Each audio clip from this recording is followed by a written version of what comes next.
বিতর্কের মূল কথায় আসার আগে আপনাদের বিজেপির পক্ষ থেকে দেওয়া বিবৃতিটা শোনাই। কোনো লেখা টেখা নয়, একেবারে মুখে বলছেন বিজেপি কর্তারা, না বাংলাদেশের জমি নয়, ভারত নিজের জমিতে, নিজের সীমান্তে, নিজের সীমানায়, নিজের জমিতে সীমান্তের যে জিরো লাইন থাকে, অর্থাৎ যেখানে দুদেশের সীমান্তের একেবারে 0 ডিগ্রি অংশ, অর্থাৎ যেখানে আমাদের সেনাও থাকবে না, বাংলাদেশের সেনা বা আমাদের সীমান্তরক্ষী বাহিনী, বাংলাদেশের সীমান্তরক্ষী বাহিনী থাকবে না, এমন লাইনেরও 100 গজ ভিতরে অন্তত ভারত কাঁটা তারের বেড়া দিচ্ছিল, অর্থাৎ নিজের জমিতে বেড়া দিচ্ছিল স্পষ্ট। তারপরেও বিজেপি বাধা দিয়েছে। আমি দীর্ঘায়িত করব না, কি বলেছে বিজেপি কর্তারা একবার শুনে নিন, তাহলে পরের কথায় যেতে সুবিধা হবে। বিজেপি কর্তাদের আজকের বয়ান, কি ঘটেছিল মালদার সুখদেবপুরে। আপনারা জানেন আমাদের চৌকা বিওপির 177 মেইন পিলারের 2S এখানে 1200 গজের মতো সীমান্তের কাঁটাতারে বেড়া নাই। তো ভারতের অভ্যন্তরে আনুমানিক 100 গজ ভিতরে ভারতের বিএসএফ তারা কাঁটাতারে বেড়া করার জন্য গর্ত করছিল। তো আমরা গর্ত করা দেখে আমরা সাথে সাথে বিজিবির পক্ষ থেকে তীব্র প্রতিবাদ জানাই এবং গতকালকে তারা কাজটা বন্ধ রেখেছিল। তো আজকে আবার দুপুর থেকে তারা যখন কাজটা শুরু করে, আমাদের বিজিবির পক্ষ থেকে আমরা তীব্র প্রতিবাদ জানাই। এই প্রতিবাদে কোনো মানে বুঝতে পারলেন? শুধুমাত্র প্ররোচনা ছাড়া অন্য কোনো উদ্দেশ্য থাকতে পারে প্রতিবাদের? নিজেরাই বলছে ভারত নিজেদের জমিতে জিরো লাইনের অন্তত 100 গজ ভিতরে, অর্থাৎ ঠিক যেখানটাতে দুদেশের কোনো সীমান্তরক্ষী বাহিনী থাকে না, স্বীকৃত দুদেশের আন্তর্জাতিক সীমান্ত বলে, তার থেকে নিজের জমির অন্তত 100 গজ ভিতরে কাঁটাতারে বেড়া দিচ্ছিল বিএসএফ। সেখানে ওরা তীব্র প্রতিবাদ জানায়। কেন? ত্রিপুরার 1 কোটির মতো পাচারকারীদের পিঠ চাপড়াতে, ভারতে যাতে জাল নোট, ড্রাগ, এমনকি মানুষ পর্যন্ত পাচার করতে সুবিধা হয়। কাঁটাতারে বেড়া না থাকলে যেভাবে জেহাদি পাচার করা যায়।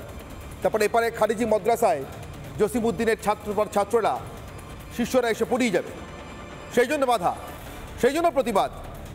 সেই প্রতিবাদের বিএসএফ তো জবাব দিয়েইছে, দেওয়ার কথা আন্তর্জাতিক আইন ইত্যাদি অনুযায়ী। কিন্তু এদেশের মানুষ যেভাবে জবাব দিয়েছেন তাতে বোধহয় সব থেকে বেশি চমকেছে জিহাদিরা। এদেরকে জিহাদি ছাড়া তো কিছু বলা যায় না। গায়ে উর্দি আছে বটে, কিন্তু কাজে এরা এখন জসিমউদ্দিন রহমানিদের সেনা। এদের সঙ্গে কোনো দেশের সেনার, সীমান্তরক্ষী বাহিনীর কাজের, কর্মের, আদর্শের কোনো মিল থাকতে পারে না। এখন পাক্কা জিহাদি রক্ষী বাহিনী। সেই জিহাদি রক্ষী বাহিনীকে আজকে আমাদের জনতা যেভাবে প্রত্যুত্তর দিয়েছে, তার সারা দিনের একটা সার সংক্ষেপ আপনাদের জন্য রইল। আসলে এটা অনেক বড় লড়াই। কাল রাত পাহারা দিয়েছেন, আজ সকালেও সেই বড় লড়াইটা একটা ছোট্ট ক্যাপসুলে তুলে আনার চেষ্টা আমাদের তরফ থেকে।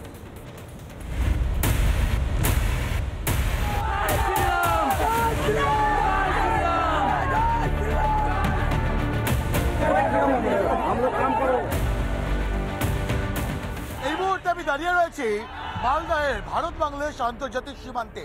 আমার বাঁদিকে সীমান্তের কাঁটাতার, এবং অনেক জায়গায় যেখানে সীমান্তের কাঁটাতার দেওয়া এখনো সম্ভব হয়নি, সেইখানে যাতে কাঁটাতার দেওয়া যায় সেই দাবিতেই সোচ্চার স্থানীয় মানুষ।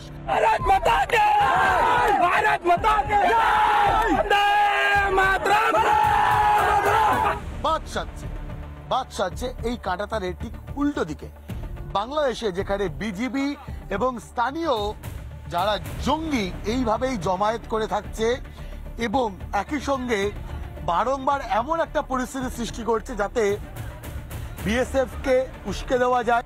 যে ফেন্স অনুপ্রবেশকারীদের আটকাবে, যে ফেন্স, যে কাঁটাতার আমাকে আপনাকে সুরক্ষিত রাখবে, সেই কাঁটাতার এনে রাখা হয়েছে।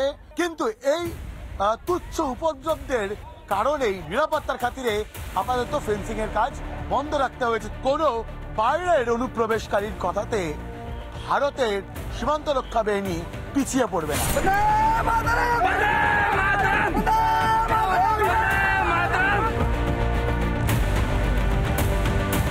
শোনাবো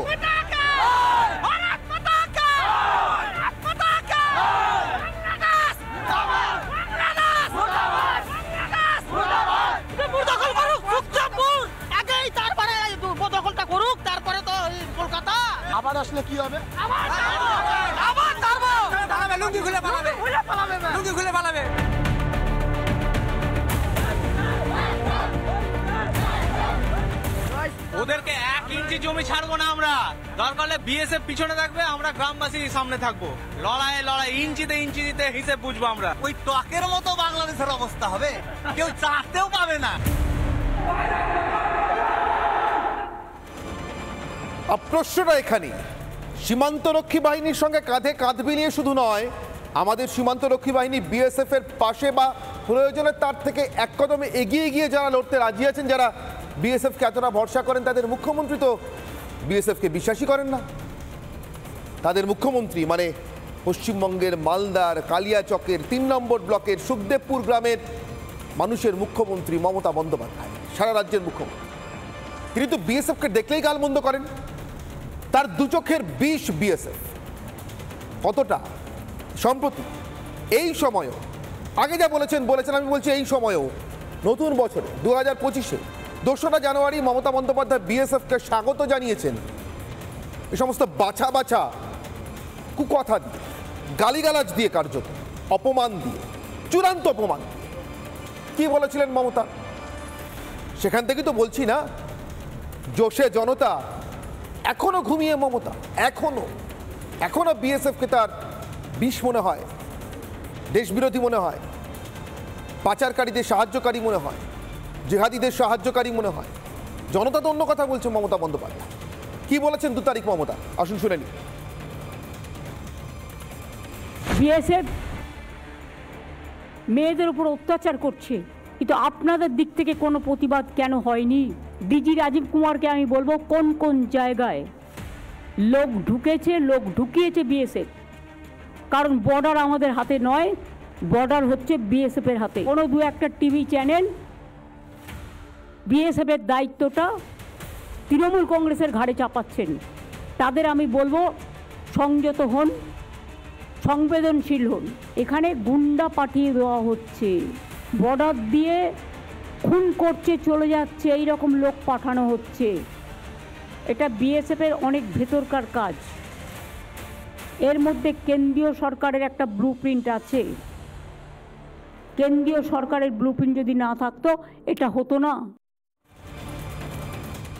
উনি কোন টিভি চ্যানেলের কথা বলছেন আমি জানি না, কিন্তু আমাদের রাজ্যের মুখ্যমন্ত্রীকে আমি বলবো দেশের সীমান্তরক্ষী বাহিনী সম্পর্কে সংযত হন, সংবেদনশীল হন। কারা গুন্ডা পাঠাচ্ছে, কারা জিহাদি পাঠাচ্ছে, পাঠানোর পর কোন খারিজি মাদ্রাসায় পড়াচ্ছে, তাদের না খুঁজে বিএসএফ এর পিছনে ঘুরছেন কেন? বিএসএফ এর পাশে দাঁড়ানোর কথা আপনার, অন্তত সামনে এগিয়ে যদি নাও যেতে পারেন মালদার সুখদেবপুর গ্রামের ওইখানকার মানুষের মতো, অন্তত পাশে থাকুন। অন্তত কুকথাটা বলবেন না, খারাপ কথা বলবেন না, এমন কথা বলবেন না যা বলতে পাকিস্তানের জঙ্গিরা, জেহাদিরা বা বাংলাদেশের জঙ্গি জেহাদিরা লজ্জা পায়। তার কারণ ওরা জানে বিএসএফ ওদের ঢুকতে দেয় না, তাড়া করে, মারে, পেটায়। আপনি বলছেন বিএসএফ জঙ্গি ঢোকায়। সংযত হন, সংবেদনশীল হন মমতা বন্দ্যোপাধ্যায়। তবে এই নজির আপনার বহু পুরনো, একটু মনে করিয়ে দিই। 2 তারিখ 2রা জানুয়ারি মমতা বন্দ্যোপাধ্যায় যা বলেছেন হঠাৎ বলেননি। অন্যান্য অনেক বিষয়ে তার ধারাবাহিকতার অভাব আছে। যেমন এক সময় এ রাজ্যে 1 কোটি অনুপ্রবেশকারীর হিসেব পকেটে নিয়ে ঘোরা, লোকসভার টেবিলে ছুঁড়ে ফেলা মমতা বন্দ্যোপাধ্যায় এখন অনুপ্রবেশকারী শব্দটার সঙ্গে যেন অপরিচিত বলে মনে হয়। ভীষণ ধারাবাহিকতার অভাব। কিন্তু বিএসএফকে গালিগালাজ করার ব্যাপারে, দেশের সীমান্তরক্ষী বাহিনীকে গালিগালাজ করার ব্যাপারে, জেহাদিদের সঙ্গে কোথাও সুরে সুর মিলিয়ে কোথাও তাদের থেকে এক কদম এগিয়ে গালিগালাজ করার ব্যাপারে মমতা বন্দ্যোপাধ্যায় ভীষণ ধারাবাহিক। এগুলো শুনলে বুঝতে পারবেন। বিএসএফ বর্ডার এরিয়ার ভেতরে ঢুকে আলাদা করে আইডেন্টিটি কার্ড দিতে চাইছে। বিএসএফ এর কার্ড নিলে ওদের এপার থেকে ভাগিয়ে দেবে, ওপার থেকে ভাগিয়ে দেবে, মানুষকে রাখতে দেবে না। এটা ওদের একটা প্ল্যান। বিএসএফ অত্যাচার করছে এবং তারা একটা নতুন কার্ড করেছে, ইনার লাইন পারমিট। আপনার নামটা লিখে রাখছে যাতে এনআরসি হলে তাড়াতাড়ি আপনাকে ঘাড় ধাক্কা দিয়ে বের করে দিতে পারে। প্ররোচনা পরিষ্কার, ভারতের মাটিতে ভারত বেড়া দিচ্ছে জেনেও উদ্ভট আপত্তি ইউনূসের সীমান্ত রক্ষীতে। আর কোনো সংশয় নেই ইউনূস কি চায় আর কেন চায়। এ রাজ্যের সাধারণ মানুষ বুঝিয়ে দিচ্ছেন প্রত্যেক দিন।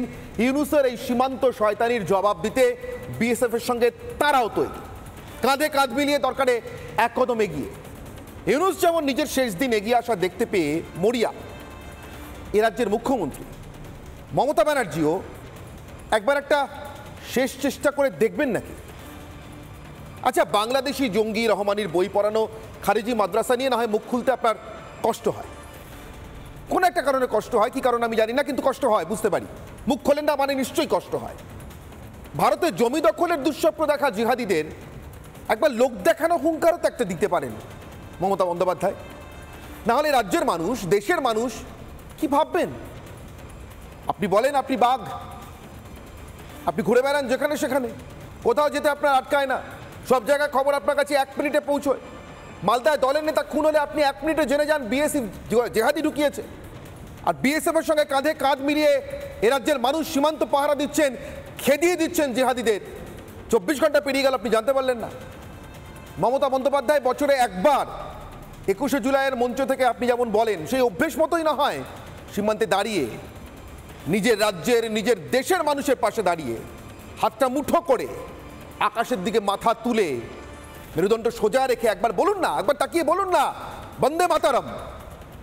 বলেছেন তো ছাত্র জীবনে বহুবার, আটকায়নি তো বলতে। মালদার সুখদেবপুর সীমান্তে গিয়ে রাজ্যের মানুষের পাশে দাঁড়িয়ে বন্দে মাতারম বলে জিহাদিদের চোখে চোখ রেখে কথা বলতে কোথায় আটকাচ্ছে মমতা বন্দ্যোপাধ্যায়? আপনার কেন আটকাচ্ছে? দেশের সীমান্তে পাহারায় দাঁড়ানো বিএসএফকে গালি দেওয়ার জন্য হয়তো সামনে আবারও সুযোগ পাবেন, কারণ আমাদের দেশে নির্বাচন আছে। নির্বাচন কমিশন নামে একটা অদ্ভুত সংস্থা আছে, যেখানে দেশের সেনা, সীমান্তরক্ষী বাহিনী, হয়তো দেশের জন্য প্রাণ দেওয়া শহীদদেরও কোনোদিন অপমান করে ভোট চাওয়া যাবে, কিন্তু জিহাদিদের বিরুদ্ধে কথা বললেই আপনি সাম্প্রদায়িক বলে আপনার নামে চিঠি যাবে, আপনি সাম্প্রদায়িক প্রচার করছেন। কিন্তু আমার প্রশ্ন, মমতা বন্দ্যোপাধ্যায়, সুযোগ আপনি বারবার পাবেন। দেশের নির্বাচন কমিশনে, দেশের আইন, সকল্ড গণতন্ত্রের বেশ কিছু মিডিয়ার সাহায্যে আপনি এই সুযোগ আবার পাবেন। আবার আপনি বিএসএফকে গালিগালাজ করবেন, আবার সারাদিন তারা দেখাবে আপনার সরকারের দেওয়া বিজ্ঞাপনের লোভে। কিন্তু দেশের জমি বাঁচাতে দা কাটারি নিয়ে সীমান্তে রাত পাহারা দেওয়া মানুষের পাশে গিয়ে দাঁড়িয়ে অন্তত একবার মিথ্যে করে হলেও নিজেকে দেশপ্রেমী প্রমাণ করার সুযোগ আর পাবেন কি মমতা বন্দ্যোপাধ্যায় আপনি? আমার আজকের অগ্নিবাদ। নানা ধরনের কন্টেন্ট দেখার জন্য লাইক করুন, শেয়ার করুন আমাদের ফেসবুক পেজ, সাবস্ক্রাইব করুন আমাদের ইউটিউব চ্যানেল। পাশাপাশি অন্যান্য ব্রেকিং নিউজের জন্য অবশ্যই চোখ রাখুন রিপাবলিক বাংলায়।